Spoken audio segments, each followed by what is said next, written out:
SIR হওয়ার পর final voter লিস্টে যাদের নাম এসেছিল তাদের প্রত্যেকের বাড়িতে ভোট দেওয়ার জন্য এই রকম একটা স্লিপ কিন্তু দিয়ে যাবে। সেটা বিএলও কিন্তু দিয়ে যাবে। যাদের নাম এসেছিল অথচ এই রকম একটা স্লিপ দিয়ে যায়নি তারা বিএলওদের সাথে একটু কন্ট্যাক্ট করে নেবেন। এবার বলি, এই স্লিপটা অতি অবশ্যই জেরক্স বা প্রিন্ট আউট করে রাখবেন।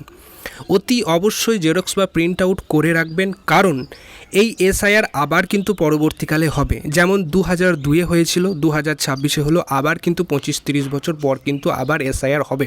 তো পরবর্তীকালে যেন পস্তাতে না হয়, তো এই জন্য এই কাগজটা জেরক্স করে রাখবেন।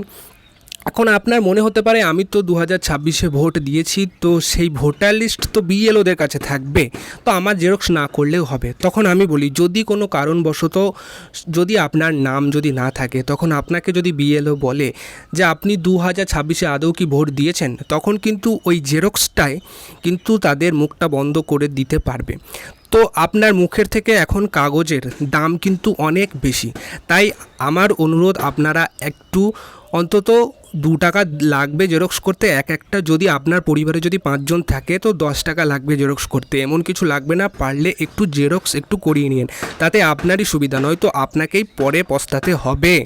বন্ধুরা, এই স্লিপের গুরুত্বটা কিন্তু অপরিসীম, কারণ এটি আমাদের ভোটার তালিকার অংশ। আর এই স্লিপটি জেরক্স করে রাখা কিন্তু খুবই জরুরি, কারণ এই বছর নির্বাচন কমিশন বিশেষভাবে কড়াকড়ি করছে যাতে কোনো ভুয়ো ভোট বা বিভ্রান্তি না হয়। তাই ভোট দেওয়ার আগে এই স্লিপের একটি পাতা অন্তত জেরক্স বা প্রিন্ট আউট করে রাখুন, যাতে পরে কোনো সমস্যায় পড়তে না হয়। আশা করি আপনারা সবাই সচেতন থাকবেন এবং নিরাপদে ভোট দেবেন।